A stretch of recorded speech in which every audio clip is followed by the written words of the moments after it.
마음을 치유하고 관세음보살 연부를 일심으로 실천하는 관음 기도 도량 광명사.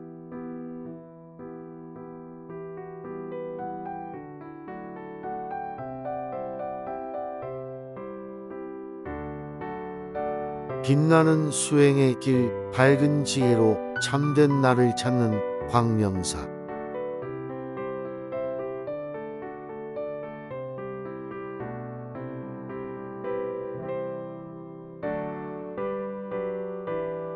해탈성불에 이르는 수행의 문을 활짝 열었습니다.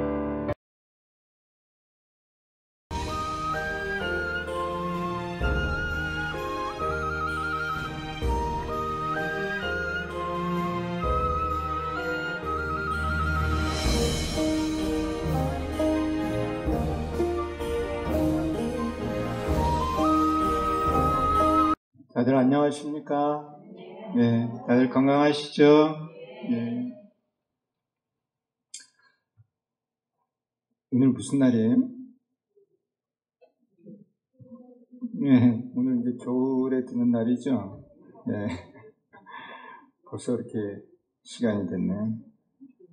근데 오늘 오면서 보니까 사람들이 단풍 구경 아직도 많이 가시는가 봐요. 세월이 참 빠르죠. 우리가 이 지금 장자, 궁자의 비유를 같이 공부하고 있습니다. 이제 궁자가 그 재산을 물려받는 그 이야기인데, 지난 시간에 그 상신까지 말씀을 드렸고, 오늘은 그 위가입니다. 위가는 이제 집안일을 맡기는 거예요. 집안일. 이 아버지 집안일인데요. 이 부처님 절집의 일이죠. 부처님 그 절집에서 가장 중요한 일은 뭐냐면은 지혜예요, 지혜.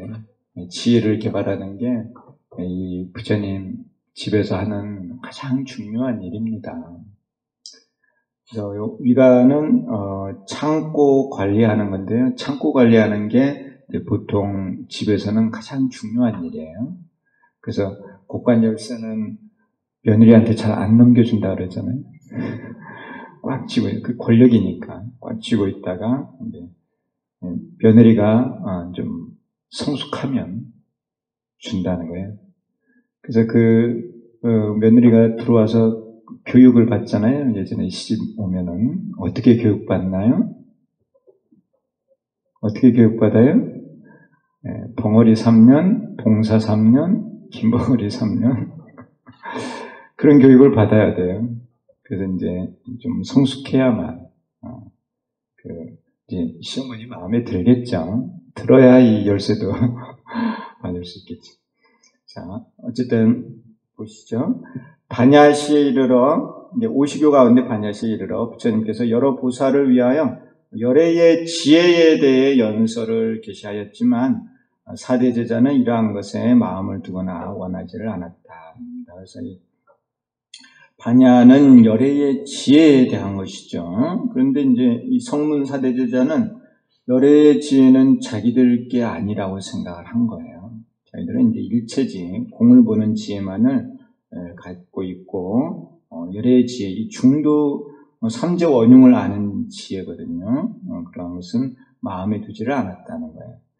부처님께서 사대 제자의 마음이 작은 법을 좋아하므로 방편욕으로 근기에 따라 설하셨다. 이제 근기가 아직 하열하니까, 낮으니까 그 근기에 따라 설하셨다는 거죠.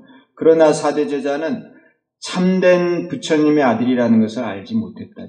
진정한 부처님의 아들이 아니다는 거예요. 이 열애의 지혜를 가지려고 해야 되는데 성문의 지혜에 그치고 말기 때문에 진정한 그 부처님의 아들이라 보기 어려운 거예요. 부처님의 지혜, 그 부처님의 지혜를 얻기 위해 노력을 해야만 부처님의 아들이라 말할 수 있는데 그렇지를 못했다는 겁니다. 장자는 궁자에게 창고에 있는 금은 진보를 취하거나 주는 것을 가르쳤다. 창고 관리하는 일을 가르친 거죠. 궁자는 가르침을 받들어 금은 진보 등 창고의 재물을 알았으나 조금도 가질 생각을 하지 않았고 머무는 곳도 여전히 집 밖이었으며 하열한 마음을 아직 버리지 못하였다. 이 바냐시에는 이 그 성문의 제자들이 특히 4대 제자는 집 밖에 머물렀다는 거예요. 집 밖은 소승이에요. 소승에 계속 머물러 있었다는 거예요. 대승으로 아직 대승에 머물지를 못했다는 거예요. 이게 이제 우리가 금강경이 대표적인 반야경인데요. 이 금강경을 읽어보면은 금강경에서는 이제 수보리가 자리에서 일어나서 부처님께 보살에 대해서 그런 묻는 장면이 나와요. 그러니까 수보리는 성문인데 보살의 법을 묻는 거예요. 부처님께. 그래서 부처님께서 보살의 법, 특히 보살의 법 가운데 반야바라미, 보살은 이제 육바라미를 닦으니까요. 육바라밀 가운데 보시지계, 인육, 정진, 선정, 지혜바라밀, 이 지혜바라밀에 대해서 부처님께서 설을 해주는 거예요. 근데 성문들은 그 지혜바라밀에 관한 내용이 자기들을 위한 게 아니라고 생각을 한 거예요. 듣기는 해도. 그러니까 아직도 그 부처님, 열애의 지혜에 대한 마음은 없다는 거예요. 근데 이제 그 가르침을 통해서 들어서 알기는 해요. 열애의 지혜를 개발하는 반야바라밀에 대해서 들어서 알기는 하지만은 그것을 자기들 것이라고 생각하지는 않았다는 거예요. 이 내용이요. 그러니까 이 궁자가 원래 창고는 본인 것이죠. 본인 건데 자기 게 아니라고 생각을 하면서 관리를 하는 거야. 조금 이해가 되세요? 네. 아직 그 아버지가 자기 진짜 아버지인 줄을 모르잖아요. 창고도 자기 창고인 줄을 모르는 거예요. 아버지를 대신해서 일을 하는 거예요. 그런데 이제 알고 보면 진정 자기 것이죠. 그러니까 이 부처님께서 열애의 지혜에 대해서 가르침을 줘요. 그런데 이 금강경에서 보면은 이 성문들은 그 열애의 지혜에 대해서 마음이 없는 거예요. 자기들 게 아니다. 열애 거라고 생각을 하는 거예요. 그러니까 성문의 지혜에 머물고 있기 때문에 그래요. 그래서 이 부처님의 지혜에 대해서는 아직 마음을 내지 못하고 있었다. 그 원래는 부처님의 지혜를 개발하기 위해서 수행을 해야 되는 거예요. 불교는 뭐냐면은 제가 그 눈 뜨는 얘기 말씀을 드렸죠. 병아리 눈 뜨는 거예요. 눈을 뜨는 거고 결국은 지혜를 개발하는 거잖아요. 병아리 눈 뜨는 거 말씀 안 드렸어요? 네, 금계포란 말씀드렸죠. 네, 그 병아리가 중생이잖아요. 중생이 눈을 떠서 진리를 본다 그랬죠. 무슨 진리를 본다고 했죠? 네? 금계포 안에 있는 병아리가 눈을 뜨면 무슨 진리를 본다고요? 지혜를 개발을 하는데 금계포 안에 있는 병아리는 눈을 떠서 무엇을 본다? 공과중 삼저원흉의 진리를 보는 거죠. 삼저원흉의 진리요. 네. 왜 삼저원흉의 진리를 본다고 말씀을 드렸어요? 네? 그래요. 내가 또 우리 광명사에서는 말씀을 안 드렸을 수도 있어요. 그럼 다시 한번 짚고 넘어가죠. 말씀드렸어도. 그 금계포란은 어디에 있는지는 아시죠? 소백산 연화지 금계포란이죠. 그래서 금닭이 알을 품고 있는데 그 알을 품고 있는 닭은 밖에 나가지 않고 그 알을 품고 있다고 말씀을 드렸어요. 그 왜 밖에 나가지 않는다 했습니까? 네, 때를 맞추려고요. 병아리 나오는 때를 놓치면 안 되니까요. 그렇죠? 그러니까 수행하는 방법에 대한 거를 제가 비유적으로 설명을 드리는 거예요. 우리가 지금 하고 있는 수행, 관세음보살 부르는 거예요. 그 병아리가 알 속에서 21일 동안 몸을 만들어요. 21일 동안 산칠 21일이죠. 그래서 3번이라고 말씀을 드렸잖아요. 3번을 칠한다는 거. 그러니까 미혹을 3번을 깨는 거예요. 그래서 견사옥, 진사옥, 무명옥을 깨는 거예요. 그래서 3 곱하기 7이에요. 7은 색칠하다 이런 뜻이 있고 깬다 이런 뜻이 있는 거예요. 그래서 21일 동안 이제 병아리가 몸을 만들어요. 그 이제 몸을 만들면은 그 병아리가 알 속에 있을 때는 알 속의 공간이 작잖아요. 그렇죠? 공간이 아주 좁고 작아요. 그래서 이제 몸을 만들어서 심장이 처음 딱 뛰겠죠. 심장이 뛰기 시작하겠죠. 심장이 뛰면서 호흡을 하는 거예요. 호흡을. 그런데 그 안에 있는 공기는 작아요. 아주 작아. 그 호흡할 수 있는 시간이 짧다는 이야기예요. 그럼 짧은 시간 안에 껍질을 깨고 나와야 되겠죠? 그때를 놓치면 안 되잖아요. 짧은 시간 안에 병아리가 껍질을 깨고 나와야만 생명을 얻을 수 있어요. 그러지 않으면 그 안에서 죽고 마는 거예요. 그 짧은 기간. 그러니까 이 어미닭이 그 병아리가 나올 때를 놓치면은 병아리를 꺼내줄 수가 없으니까, 살릴 수가 없으니까 어미닭이 밖에 나가지 않고 계속 앉아서 알을 지키는 거예요. 알을 지키면서 뭘 하는 거다고 말씀드렸죠? 네, 소리를 듣는다 그랬죠? 자, 보면은 알이 여러 개가 있잖아요. 그 닭이 이렇게 알을 품고 있는 거 보면은 알이 여러 개 있어요. 한 10개 정도 있다고 치면은 이 소리를 듣고 있어요. 그 어미닭은 10개 가운데 어디에서 소리가 나는지 정확하게 알아요. 아주.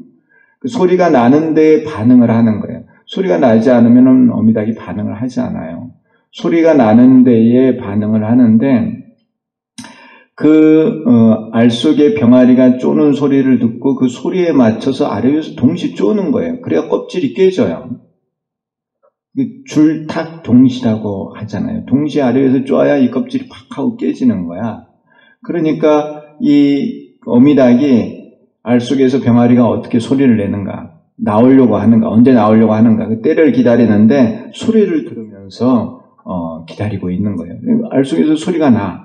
병아리가 쪼는 소리가 줄이에요, 줄. 줄 이렇게 쪼아요. 그렇죠? 어미닭이 쪼는 소리가 탁 이렇다고 말씀드렸죠. 근데 이 병아리가 쪼을 때 이제 박자를 넣는다 그랬잖아요. 박자를. 줄 이런 게 아니고 줄 이렇게 박자를 넣어요. 그래야 어미닭이 그 박자에 맞춰서 같이 쪼을 수가 있으니까. 근데 이제 병아리마다 성격이 다 다르죠. 그쵸? 이제 좀 빠른 데가 있고 좀 느린 데가 있잖아요. 빠른 데는 줄 이렇게 쪼고 좀 느린 데는 줄 이렇게 쪼겠죠? 듣고 계세요? 네. 어미닭이 그 소리를 딱 듣고 그 박자를 맞춘다니까요. 박자를 맞춰서 빠른 병아리는 탁 쪼는 거야.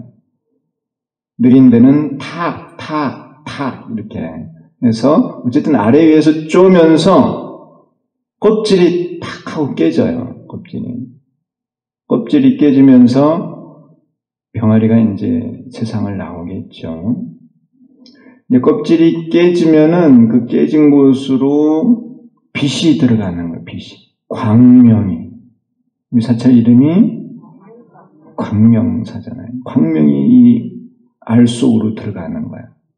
그러면은 이 병아리가 알 속에서 눈을 뜨고 있었을까요? 감고 있었을까요? 감고 있었겠죠. 깜깜하니까. 뭐 볼 수도 없잖아요. 눈을 감고 있다가 이 빛이 들어오면은 이 눈이 자극을 받아서 눈을 뜨는 거야. 그러겠죠? 알 껍질 밖으로 나오려면은 눈을 떠야 되잖아요.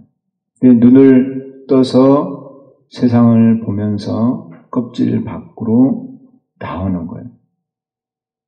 근데 눈을 감고 있으면 못 나와. 눈을 떠서 나오는 거죠.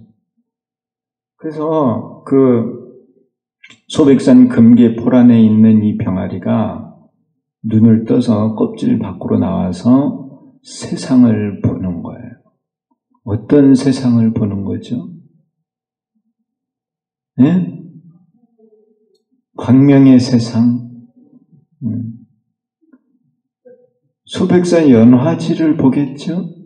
금계포란의 자리가 소백산 연화지 금계포란이잖아요. 다른 데 산이 아니잖아요. 그러니까 이 병아리가 그 껍질 밖을 나와서 보는 산이 소백산이에요. 소백산 연화지를 보는 거잖아요. 거기 어미닭이 거기 있었으니까.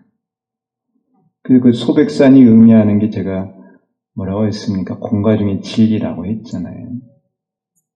이 눈을 뜨는 게 지혜가 열렸다는 거예요, 지혜가. 지혜가 열려서 공과 중의 진리를 보는 거예요, 공과 중. 소자가 삼획이잖아요. 작대기 하나에 밖에 점 하나, 안에 점 하나. 그 공과 중을 의미하는 거예요. 안에 점은 공이고 밖에 점은 가공, 중간에 작대기는 중도고, 힐백자는 밝아지는 거고, 공과 중이 밝아지는 산, 공과 중을 깨닫는 산, 그 산이 어디라고요? 소백산이라는 거예요, 소백산. 그 삼저원흉을 깨닫는 거예요, 삼저원흉. 그 삼저원흉을 깨달으면 부처예요. 모르면 중생이야. 근데 이 병아리가 어떻게 해서 이 소백산을 보게 됐어요? 어떻게 해서?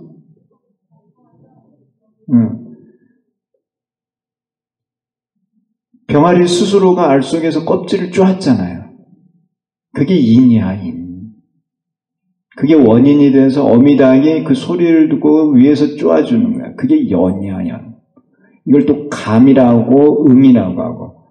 감흥에 의해서 껍질이 깨지면서 눈을 뜨고 세상을 보는 거야. 소백산을 보는 거야. 진리를 보는 거야. 제법의 실상을 보는 거야. 그래서 깨달음을 얻는 거죠. 깨달음.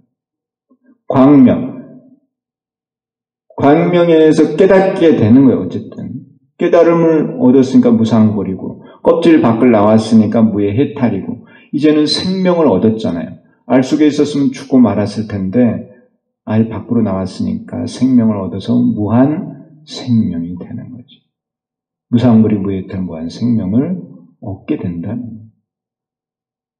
근데 이 눈을 뜬 거예요. 눈을 떠. 병아리가 눈을 뜨는 게 지혜가 열리는 거예요. 지혜가. 눈을 떠야 껍질 밖으로 나오잖아요. 이렇게 눈을 뜨는 거, 지혜를 개발하는 거. 이게 부처님 집에서 하는 중요한 일이라는 거예요. 금계포란이 바로 그러한 자리라는 거예요. 구인사에서 하는 일이 뭐냐? 중생제도 하는 일이에요. 억주창생, 구제중생이니까. 어떻게 중생제도가 되느냐? 눈을 떠서 중생제도가 되는 거예요. 눈을 뜨게 하는 데가 소백산 연화지 구인사다는. 그런데 병아리가 무엇을 했기 때문에 눈을 뜬 거예요? 껍질을 쪼았기 때문에. 그게 바로 어미닭을 부르는 거죠. 어미닭. 어미닭이 그래서 누굽니까? 관세음보살. 관세음보살을 불러서 병아리가 무상불이 무해탈 무한 생명을 얻는 거예요. 관세음보살 열심히 불러서 진리를 깨달아 보리를 이루고 업에서 해탈을 하고 생로병사에서 벗어나서 무한 생명을 성취하는 것이죠. 결국은 눈을 떠야만 되는 거예요. 지혜를 개발해야 되는 거예요. 아셨죠? 그래서 제도 되려면 어디를 가야 돼요? 군인사를 가야 되는 군인사.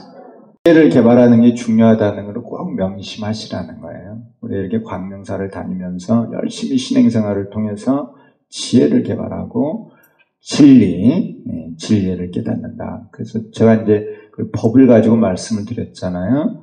이 법을 알면은 법에 맞게 살 수 있고 그러면은 업을 짓지 않으니까 편안하다, 안락이다, 고통에서 벗어난다. 그 말씀을 드린 거예요. 자, 이제는 집안의 중요한 일을 배웠어요. 이 가난한 아들이 집안의 창고 관리하는 일을 이제 배웠기 때문에 아버지 입장에서는 더 가르칠 게 없어. 집안의 허드렛 일부터 집안의 가장 중요한 일까지를 다 가르친 거야, 아버지가. 부자 장자가. 그래서 이제 아들한테 재산을 물려주는 거예요. 그걸 부가라 그래요, 부가. 상속하는 거예요, 집안은. 성문의 근기가 성숙해지자 법화시에 이르러 부처님께서 방편을 버리고 오로지 원교의 진실을 설하셨다. 사대 제자는 예전부터 본래 참된 부처님의 아들이었다는 것을 알았다. 예전부터 부처님께서는 늘 사대 제자에게 불지혜를 가르치려고 했어요. 또 4대 제자도 그러한 불지혜를 개발하기 위해서 처음에는 이제 일체지를 배운 거예요. 그 일체지라는 게 이제 공을 보는 지혜인데 이 불지혜에서 나오는 거죠. 부처님께서는 불지혜에 대해 인색하지 않으셨다. 4대 제자가 작은 법을 좋아하므로 장교의 방편을 쓰셨으며 큰 법을 좋아하는 마음이었다면 부처님께서 곧 대승의 원교를 설하셨을 것이라는 것을 알게 되었다. 시간이 지나고 나서 장자는 궁자의 마음이 점차로 커지고 큰 뜻을 품게 되었음을 알고 친족 등을 불러 모아놓고 장자가 곧 아들임을 선언하였다. 자, 부자의 아들이니까 이 아들이 아버지 재산을 물려받는 거죠. 네, 상속을 받는 거예요. 이 집안의 모든 것을 다 상속을 받습니다. 이 법화경에서 진시불자, 진정한 불자라는 말이 나와요. 법화경에서의 불자는 어떤 사람이 부처님의 아들일까요? 물론 딸도 포함해요. 아들, 그래서 자꾸 서운해하지 마시고. 아들, 어떤 분이 부처님의 아들, 딸이에요? 네? 어떤 분이라는 거예요? 여기서는 부처님의 지혜를 알고 그걸 개발하기 위해서 노력하는 자가 부처님의 아들이에요. 아들이고 딸이에요. 부처님의 자식이에요. 부처님의 진정한 재산은 부처님의 지혜, 불지혜니까. 이해하시나요? 그 불지혜가 근데 어디 있어요? 불지혜가 어디 있어요? 불지혜는 여러분들 마음속에 다 있어요. 여러분들 마음속에 진리를 알 수 있는 능력이 다 갖춰져 있어요. 조금도 부족하지 않아요. 그런데 우리가 그걸 개발하지 못한다고 했잖아요. 왜요? 그게 있는 줄도 몰라. 있는 줄도 모르고, 두 번째는 그걸 꺼내서 쓰려고도 하지 않아. 세 번째는 꺼내서 쓰는 방법도 몰라. 방법을 알아도 문제는 게을러. 게을러가지고 안 하는 거야. 특히 잠을 많이 자. 잠에 빠져가지고 안 해.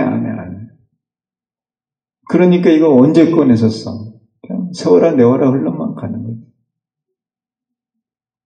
엊그제 봄이었는데 벌써 오늘 겨울의 초입이잖아요. 세월은 참 무상하게 이렇게 흘러가는데 뭐 하고 지냈는지 알 수가 없어. 그래 이 부처님의 지혜를 개발하려면은 어느 정도로 수행을 해야 되느냐 하면은 순간순간 잊지 않고 늘 염려불망으로 관세음보살을 불러야 된다는 거예요. 염려불망. 그건 대사님께서 하신 말씀. 염념이 우리 생각이거든요. 생각에 관세음보살. 이렇게 불러야 이걸 부처님의 지혜를 개발할 수 있다는 거예요. 근데 다들 바쁘대. 뭐 바쁘다고는 하는데 내가 봐서는 그렇게 바쁜 일 같지가 않은데 다들 바쁘대. 나중에 지나고 나면 후에 아이고 그때 광도 스님 말하는 걸 들을 걸. 지금도 안 늦었어요. 근데 어쨌든 내가 방법을 다 가르쳐 드렸어요. 자, 부처님의 지혜는 내 마음속에 있는 거고 그걸 꺼내서 쓰는 방법은 내가 열심히 관세음보살 부르면 되는 것이고 그리고 무엇보다도 부지런히 해야 된다. 부지런히. 게으르지 말고. 그러면은 부처님의 지혜를 개발할 수 있다는 거예요. 아셨나요? 여러분들이 지혜를 개발하면은 뭐 코로나 고치고 이런 거는 문제도 안 돼. 그 이상 더 큰 일도 할 수가 있어요. 지혜를 개발한다는 게 얼마나 좋은 거예요. 지혜를 개발한다는 건 사는 방법을 아는 것이고 모든 고통에서 벗어나는 걸 다 아는 거예요. 그러니까 지혜를 개발해야죠. 지혜를. 제가 지난 일요일에 이제 제가 잘 아는 사람이 저를 보러 왔어요. 그래서, 너 뭐 하냐 그랬더니 이제 우리나라 대기업체에 근무하는 거예요. 근데 그 대기업에서 컨설팅을 한다는 거예요. 이제 부동산 관계되는 컨설팅을 하는데, 어떻게 컨설팅을 하느냐 물어봤더니 AI를 이용한다는 거예요. AI. AI가 뭐죠? 인공지능이잖아요. 인공지능을 가지고 컨설팅을 한다는 거예요. 요즘은 인공지능을 활용하지 않으면 컨설팅이 어렵대요. 근데 요즘은 많은 우리나라의 이제 대기업들이 인공지능을 많이 활용하고 있어요. 우리나라가 인공지능에서는 정말 첨단을 걷고 있는 것 같아요. 근데 지나가는 이야기지만은 우리나라는 인공지능을 통해서 전 세계에 알려질 거예요. 우리나라는. 그래서 이제 좋은 인공지능을 많이 만들어낼 겁니다. 지금 LG 사장님 사장님이 테슬라보다도 4배나 기능이 좋은 그런 인공지능을 만들고 있다는 거예요. 그 뉴스 기사를 본 지가 꽤 됐어요. 제가 몇 달 전에 봤는데 많은 돈을 투자해서 그런 인공지능을 만든다는. 그래서 이제 어려운 문제 같은 거는 인공지능하고 상담을 해가지고 그런 문제를 해결한다는 거예요. 그래서 이제 앞으로는 제가 이제 생각하기에는 우리나라는 인공지능을 많이 활용할 거라는 거예요. 우리나라뿐만 아니라 전 세계적으로. 근데 이 인공지능이 하는 역할이 뭐냐면 많은 데이터를 가지고 있는 거예요. 지식을 가지고 있는 거야. 그 지식은 인간이 가질 수 있는 것보다는 훨씬 더 많은 지식을 가질 수가 있는 거죠. 인간이 아무리 노력한다고 해도 인공지능만큼 지식을 가질 수 있겠어요? 그건 뭐 비교가 안 되는 거죠. 그래요? 안 그래요? 이해하시나요? 우리는 인간이 어느 한 지역, 금정구잖아요?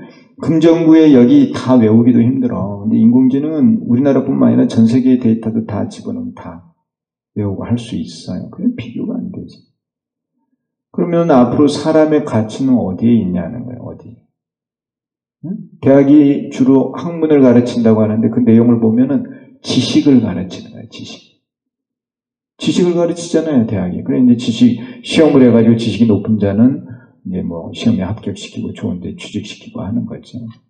그런데 이제 지식이라는 측면에서 보면은 인공지능을 따라가지 못해. 그러면 인간의 가치는 도대체 어디에 있느냐는 거예요, 어디에. 인간의 가치가 어디에 있어요? 네? 이제 이런 생각을 해봐요. 영국에서 산업혁명이 일어나기 전에는 간의 수공업이 있었어요. 간의 수공업이 있는데 이제 기계를 만든 거야. 기계를 만들어서 사람을 대체를 했어. 사람들이 일자리를 잃죠. 그러니까 사람들이 기계 파괴 운동을 하는 거야. 기계 파괴 운동. 그걸 러다이트 운동이라고 하는데 기계 파괴 운동을 막 이렇게. 그런데 기계 파괴 운동을 한다고 해서 기계를 안 썼나요? 기계 더 많이 썼잖아요. 왜요? 훨씬 더 효율적이거든. 사람을 쓰는 것보다 기계를 쓰는 게 훨씬 더 효율적이야. 경제적이고. 그러니까 기계를 쓰는 거죠. 그래요, 안 그래요? 그러면서 경제 발전을 한 거잖아요. 앞으로 시기도 마찬가지예요. 인공지능이 사람을 대체를 할 거야. 그러면 이제 일자리를 잃은 사람들이 인공지능 없애자고 하겠지. 그렇다고 인공지능이 없어져요? 아니에요. 그래도 사람들이 인공지능을 만들어서 쓸 거라는 거죠. 왜? 훨씬 더 효율적이니까. 그러면 인공지능이 사람의 일자리를 다 대체를 한다. 만약 우리가 생각을 해보면은, 그럼 사람은 도대체 뭘 하고 살아야 돼요? 사람의 가치는 뭐야? 고민이 안 되죠, 여러분들은. 저는 그런 생각을 하는데, 어떻게 해야 돼요? 네? 어떻게 해야 돼요?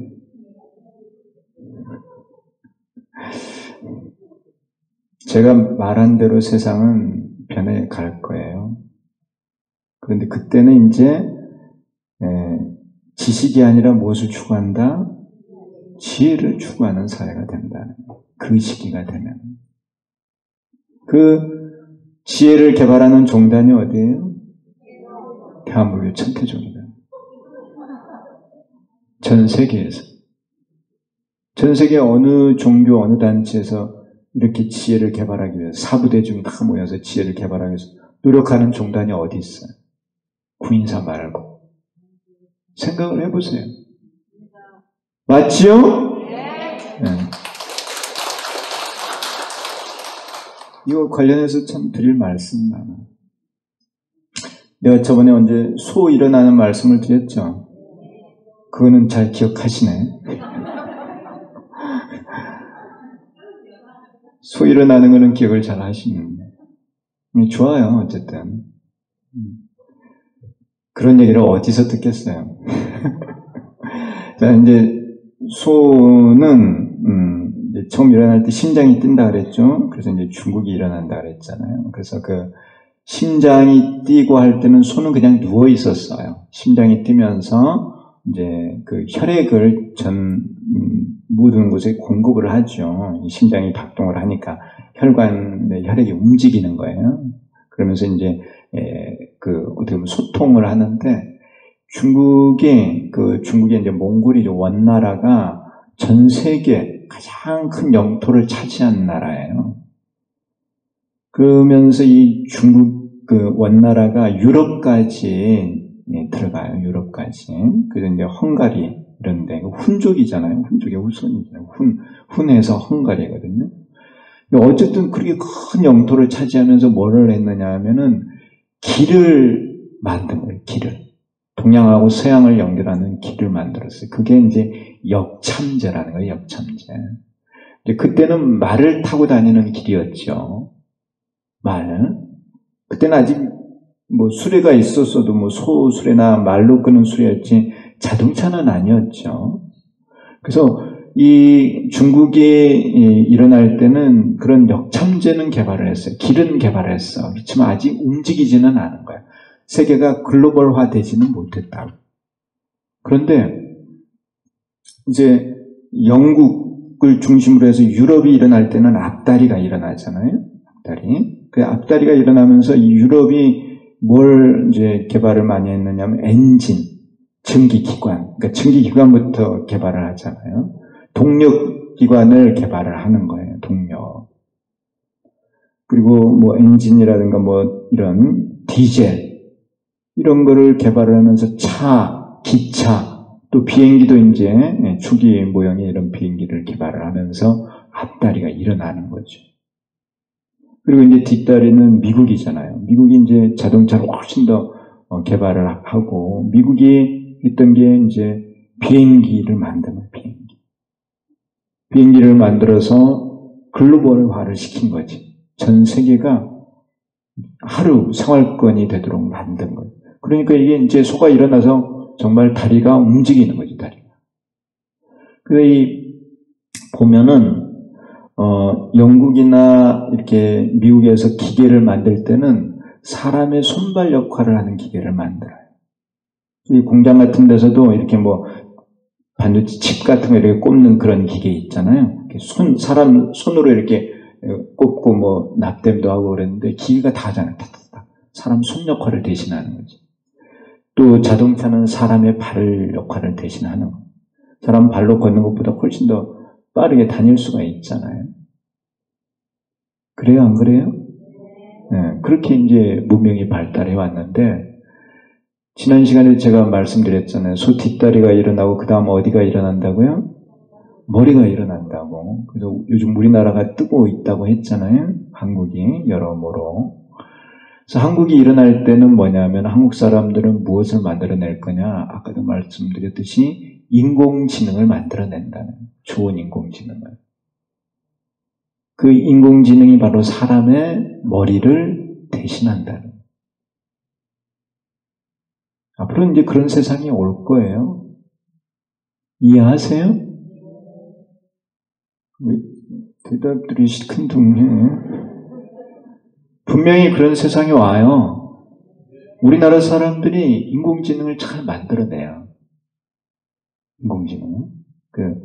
그런 지식적인 역할을 하는 그런 로봇들을 많이 만들어내고 실제로 우리가 활용하잖아요. 얼마 전에 서울 고속터미널에 갔더니 인공지능이 이렇게 온도 체크도 하고 그러더라고요. 요즘 식당 같은 데서도 로봇가 와서 주문도 받고 그런다면서요. 또 상담 같은 것도 많이 하고 얼마나 활용을 많이 해요, 우리나라. 그래서 참 머리가 똑똑해. 그런 인공지능을 세계에서 가장 먼저 우리나라가 이제 개발을 많이 한다는 거예요. 많이 활용을 하고. 그래서 전 세계 유포를 하는 거예요. 그러면서 이제 대한민국이라는 게 뜨는 거야, 또. 머리가 뜨듯이. 대한민국이 떠요. 근데, 거기까지는 됐어. 소가 이제 머리가 올라왔어요. 머리가 올라왔는데, 오늘 우리가 이 반야시, 법화시를 배웠으니까, 이제 플러스 하나를 더 해야 돼요. 소가 가려고 하면은,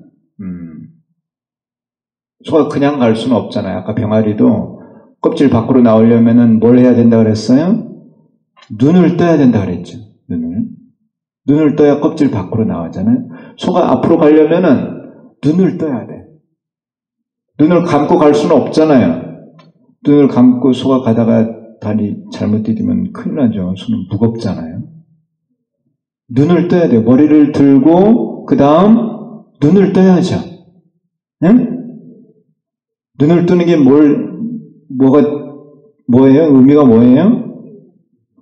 지혜가 열려야 되는 거예요, 지혜가. 그래야 이제 다리를 움직여서 눈을 뜨고 정확하게 인지를 해서 편안한 길을 택해서 가야 되잖아요. 소가 험난한 길을 가면은 위험하잖아요. 눈을 떠서 편한 길을 보고 자기가 갈 수 있는 방향으로 가는 거죠. 결국은 눈을 떠서 가는 거야. 거기까지 이해하셨어요?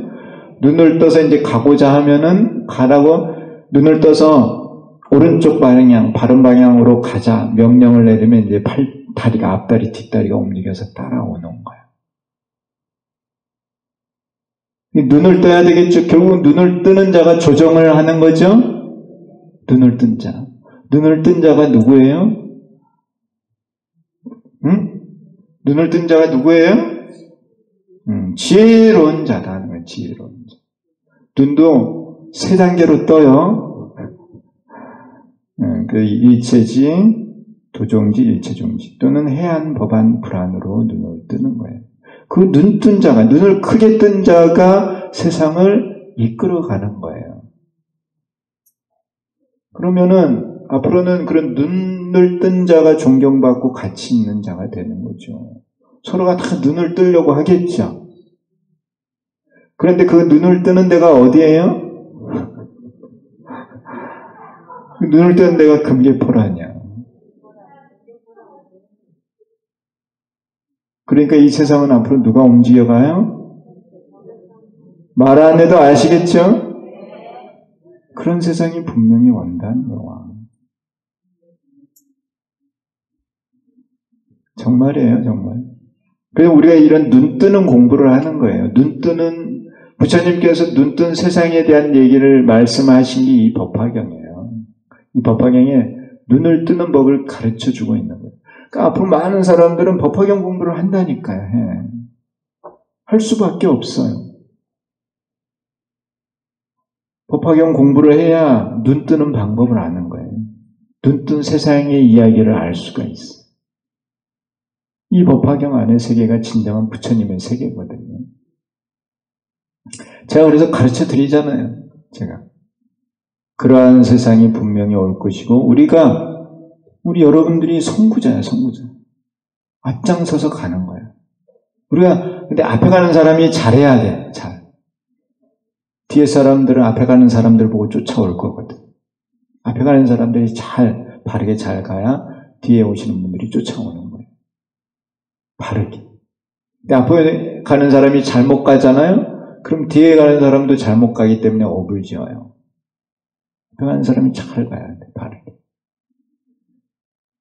자, 아셨나요? 네. 정말 그런 세상이 와요. 그 이제 도사님께서 말씀을 하신 거예요. 말씀을. 근데 세상의 모든 게 그렇게 다 이치 따라 되더라 하는 거예요. 이치 따라. 그래, 지금은 이제 인공지능이 이제는 개발되고 있는 단계.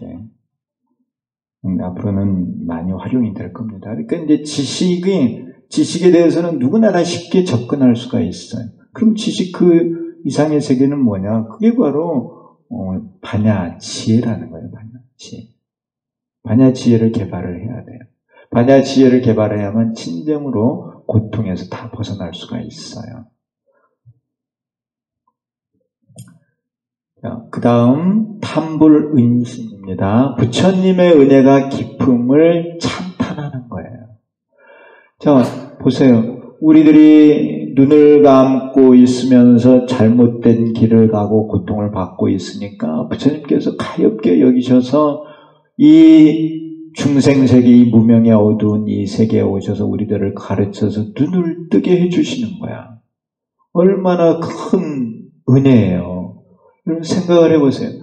우리가 눈을 감고 있는, 앞을 못 보는 그런 상태에 있는데 부처님께서 오셔서 우리들의 눈을 떠준 거야. 우리가 눈을 뜨게 해주신 거예요. 우리가 알 속에서 정말 갇혀서 나오지 못하고 있는데 옹이닥이 꺼내주신 거야. 그럼 얼마나 감사해요. 감사해요. 그렇지 않아요? 감사한 마음을 가져야 돼요. 그래서 이 마하가섭이 부처님의 은혜에 감사를 표현하는 겁니다. 여러분들도 마찬가지예요. 항상 삼부님께 감사의 마음을 가져야 돼요. 마하가섭은 개송으로 장자궁자의 비유를 노래하고 이어서 부처님의 은혜에 감사를 표현하였다. 이 마하가섭이 부처님의 뒤를 이어서 이 법을 이어가는 거예요. 초조라하죠. 이제 부처님이 계셨고 이제 제일 첫 번째 조사가 이 마하가섭이에요.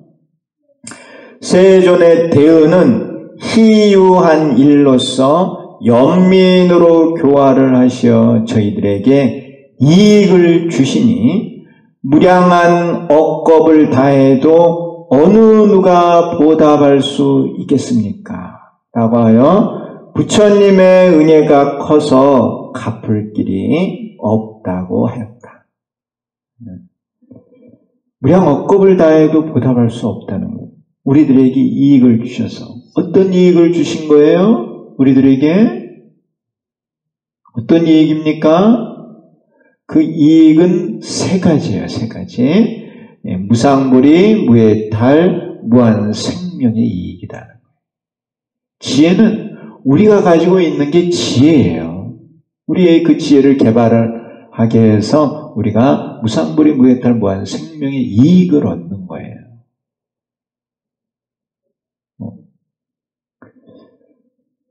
부처님께서 제자의 근기에 따라 삼승의 방편을 쓰셔서 일불승으로 이끌어 주셨다.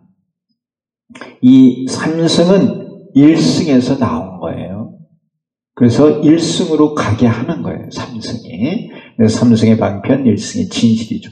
방편을 통해서 진실로 가게 되니까요.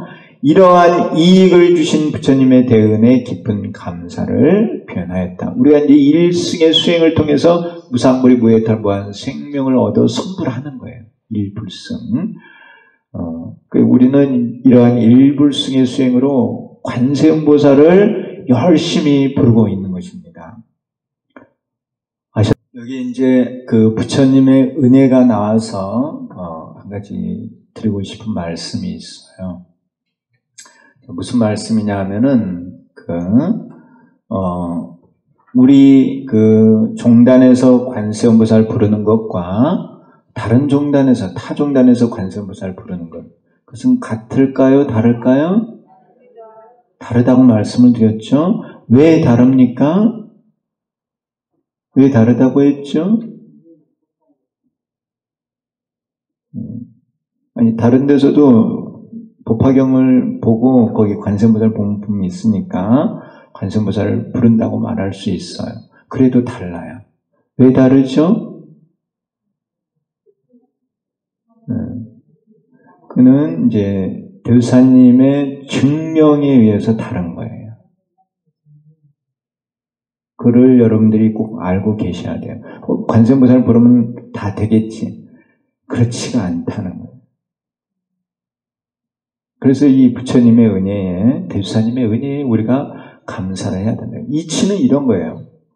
뭐냐면은, 대주사님께서 대각을 성취하신 다음에 이 모든 신장님들을 불러다가 다 명을 내렸어요. 그래서 대주사님의 이 법을 다 옹호하도록 그렇게 증명을 하신 거예요.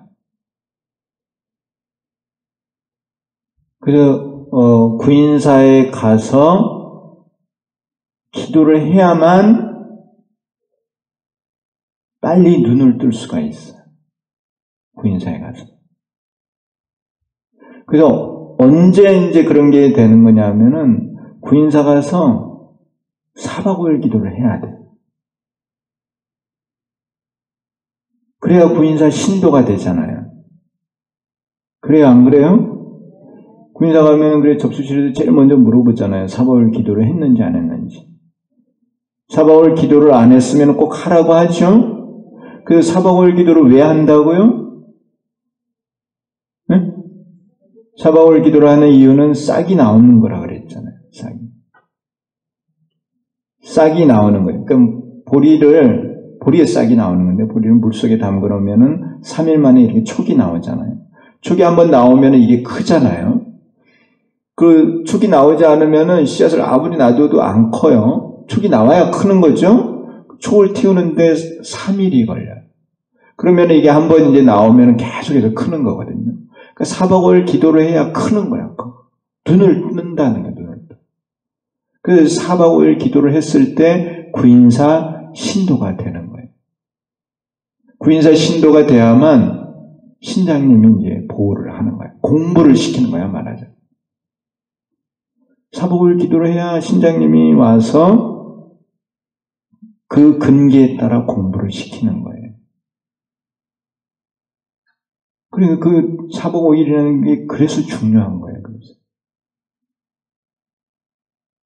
그리고 이 한 생에 그렇게 이제 공부를 하고 가면 다음 생에 또 와서 또 4박 5일 기도를 하면서 구인사 신도가 또 되는 거예요. 그러면은 또 계속 이어서 키워낼 수가 있어요.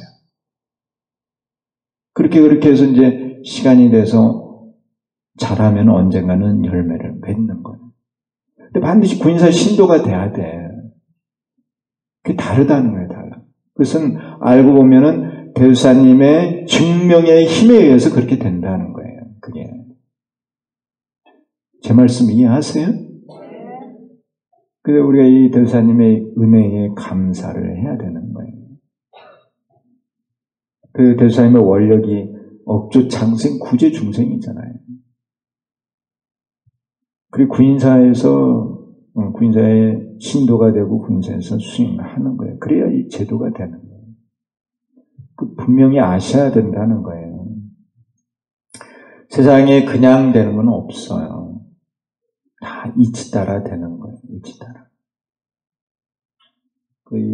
늘 이제 대사님 탄신일이나 열반일이 되면은 대사님의 은혜에 늘 감사를 해요. 저도 이제 그 대사님 열반일에 음력 4월 20일인 날 출가하겠다는 마음을 가지게 된 거예요.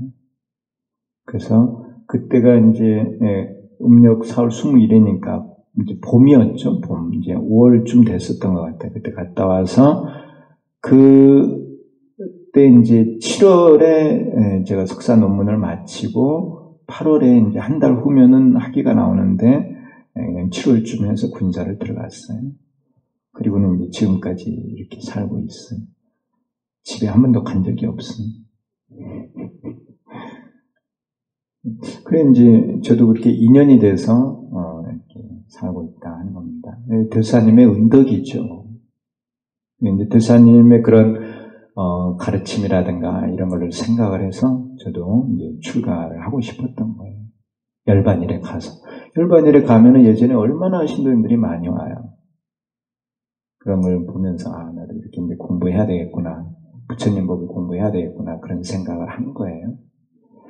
자, 어쨌든 늘 부처님의 은혜에 감사를 해야 됩니다. 자, 90쪽으로 넘겨보세요.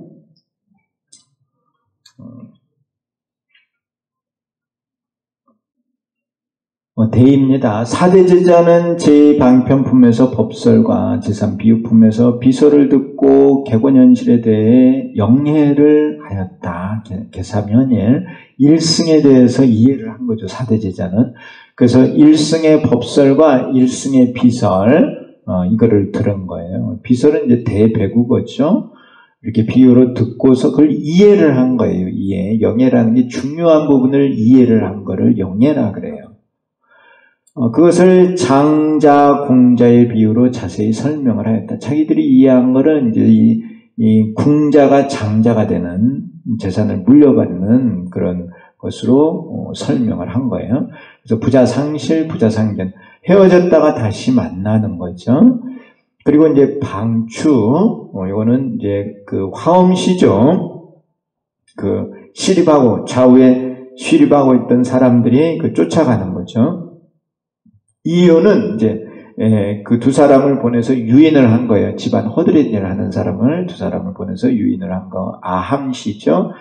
그 다음에 상시는 방등시예요. 유마경, 승만경과 같은 이런 방등부의 경전. 이제 그 큰 집, 아버지 그 장자의 그 큰 집, 장자에 대한 믿음이 생긴 거죠. 큰 집에 대한 믿음이 생긴 거예요. 그 다음에 위가는 반야시죠, 반야시. 집안의 중요한 일을 배우는 거예요. 부가는 이제 상속을 받는 거예요. 이거는 법화시죠. 법화시에 이로써 비유를 들었다.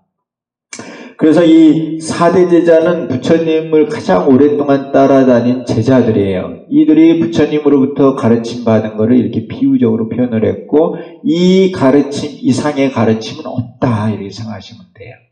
서가모니 부처님이 80세를 살다 가시면서 우리들에게 준 가르침은 이 5가지예요. 화엄, 아함, 방등, 반야, 법화. 그러니까 팔만대장경은 이 안에 다 들어가게 돼 있어요. 이거를 벗어나는 것은 없다는 거예요. 사대제자가 이렇게 표현을 했기 때문에. 그러니까 이 천태학이라고 하는 것은 서가모니 부처님의 모든 가르침을 대상으로 하는 거예요. 어느 하나가 아니에요. 하나가 아닌 치우친 가르침이 아닌 전체 가르침을 다 이해하는 거예요. 그리고 그런 서가모니 부처님 또 모든 부처님의 가르침의 핵심은 바로 이 법화라는 그 결론, 부가죠. 이러한 비유가 서가모니 부처님의 가르침과 연결된다고 설명을 하였다. 여기서 방추, 이유, 상신, 위가, 부가는 서가모니 부처님의 일대 설교, 한 대의 모든 가르침이라는 설교에 해당하는 것으로 그것은 곧 화엄시, 아함시, 방등시, 반야시, 법화시에 해당한다는 겁니다. 그래서 이 장자, 공자의 비유가 의미를 갖는 것은 서가모니 부처님의 일대 설교를 이렇게 비유적으로 표현을 했다는 거예요. 그래서 가난한 아들이 부자가 되는 거. 왜 가난하고 왜 부자예요? 지혜가 적으면 가난한 거고 지혜가 크면 부자다는 거예요. 약초유품입니다. 우리가 이제 제4 신의 품을 공부를 하셨고 약초유품이에요. 이제 신의라는 거는 사대 제자가 부처님의 일불승의 가르침을 믿고 이해했다는 거예요. 그래서 이 신의라는 말 믿어야 이해를 해요. 믿어야. 그래서 일승을 믿고 이해한 그 품이 그 제4 신의 품이었고, 제5 약초유품은 부처님께서 그 신뢰한 것, 사대 제자가 믿고 이해한 것이 바르다고 하는 증명을 해주시는 게 이 약초유품이에요. 너희들이 내가 가르침을 주었는데 근기 따라 이렇게 성숙을 했다. 성숙을 해서 이 일불승의 가르침을 믿고 받아들였다. 이렇게 비유적으로 설명하신 내용이 약초유품입니다. 그래서 약초유품에는 3초 이목이 나와요. 풀 3가지와 나무 2가지가 나와요. 그런데 이 풀 3가지와 나무는 산에서, 이제 땅에서 큰 거예요, 땅에서. 땅에서 삼초 이목이 컸고, 그 삼초 이목은 다시 땅으로 돌아가요. 그래서 이 삼초 이목이 땅에서 나왔고, 그것은 비를 맞고, 하늘에서 내리는 일우, 하나의 비를 맞고 큰 거예요. 근데 비가 내리는데, 오늘도 아까 비가 조금 오던데, 비가 내리는데, 풀과 나무가 근기 따라 받아들이는 게 달라. 풀은 조금 받아들이고 나무는 많이 받아들이는 거예요. 그 결국에는 근기의 차이지. 뿌리의 차이라는 거예요, 뿌리. 풀은 뿌리가 작잖아요. 나무는 뿌리가 커요. 근기의 차이다. 근기 따라 받아들인다는 거예요. 그래서 근기 따라 성숙하는 것이죠. 그래서 부처님께서는 지혜가 있으시기 때문에 제자들의 근기를 아시고 그 근기 따라 가르침을 준다는 거예요. 근기 따라. 제자는 그래서 그런 가르침에 따라 성숙하는 거예요. 그게 근기설법인 거죠. 자, 제3비유품에서 부처님께서 화택 3거의 비서를 하셨으며 제4신의 품에서 4대 제자가 영해한 것을 장자궁자의 비유로 설하였으며 이 품에서 부처님께서 4대 제자의 영해에 대해 약초의 비유로서 술성을 하신다. 그래서 4대 제자의 영해에 대한 부처님의 인가예요. 인가. 술성은 인가를 말해요. 약초의 비유. 약초 가운데 제일 좋은 약초가 뭐예요? 산삼, 네, 산삼. 삼이 좋다 그랬죠? 네. 삼하면 어디 삼이에요? 고려인 삼이죠, 고려. 근데 다른 나라도 삼이 크는데 약효가 없대, 약효가. 우리나라 삼이 약효가 좋다는 거예요. 그래서 예전에도 이제 중국의 황실에서도 고려인삼 그러면은 최고로 쳤어요. 왜? 약효가 좋아서. 왜 그렇게 약효가 좋을까요? 네, 땅이 좋은 거예요, 땅이 좋은 거. 우리나라는 뭐라 그래요? 우리나라 강산은 금수강산이래요, 금수강산. 금이 많다는 거지, 금. 그래서 약발이 아주 좋은가 봐요. 근데 산뿐만 아니고 여러 가지가 다 그래요. 우리나라에서 그런 거는 다 좋아요. 우리나라 땅이 얼마나 좋은 땅이. 그래, 앞으로 우리나라에 태어난다는 건 진짜 힘든 일이 되는 거예요. 복을 많이 지어야 우리나라에 태어날 수 있어요. 땅이 좋으니까 사람도 좋죠? 그쵸? 세계에서 제일 잘생긴 사람? 우리나라 사람이죠. 진짜예요, 진짜. 여러분 별로 안 믿을 것 같으시는 표정인데, 우리나라 사람 진짜 잘생겼어요. 예전에는 이제, 우리가 유럽이나 미국의 문화를 많이 받아들이고, 그래서 그 사람들의 어떻게 보면 미의 가치, 그런 것을 알게 모르게 이렇게 받아들인 거예요. 근데 내가 이렇게 이제 크고 나서 이렇게 보니까, 역시 한국 사람이 잘생겼어. 정말이에요. 여러모로. 한국 사람이 유전적으로도 훨씬 더 발달되어 있죠. 말도 잘해요. 우리나라 언어가 가장 발달된 언어예요. 가장 많은 소리를 표현해낼 수 있잖아요. 말도 그렇지, 모습도 그렇지. 그리고 외국 사람들이, 정말, 중국 사람들은 그냥 우리나라 사람들 사진 찍어다가 집에 걸어놓고 그런 데잖아요. 우리나라 사람이 진짜 잘생겼습니다. 자, 명칭을 한번 보세요. 약초는 병을 치유한다. 무슨 병을 치유하는 걸까요? 예? 마음의 병? 마음에는 사실은 병만 있는 게 아니고 지혜도 있어요. 다 다 그냥 마음으로 해결을 하네. 사실은 마음만 있는 게 아니라 색도 있잖아요, 색. 그냥. 자, 근데 이제 여기서 약초로 치유하는 거는 그 미혹이에요, 미혹. 우리 마음 가운데 지혜도 있고 미혹도 있잖아요. 미혹의 마음을 치유하는 거예요. 미혹을 치유를 해야 진리를 알게 되고, 진리를 알아야 진리에 맞게 살게 되고, 그래서 업을 짓지 않고 복을 짓게 돼 있어요. 그래서 업이 없어지니까 생로병사 고통이 없어지는 거예요. 미혹을 없애야죠. 그러면은 미혹을 없앤다고 하면은 이 약초는 뭐냐면은 진리라고도 말할 수 있겠죠. 그래서 관세음보살님의 감로수는 묘약이라고도 하고, 그 감로수는 바로 진리를 의미하는 거예요. 궁극적으로는. 듣고 계시나요?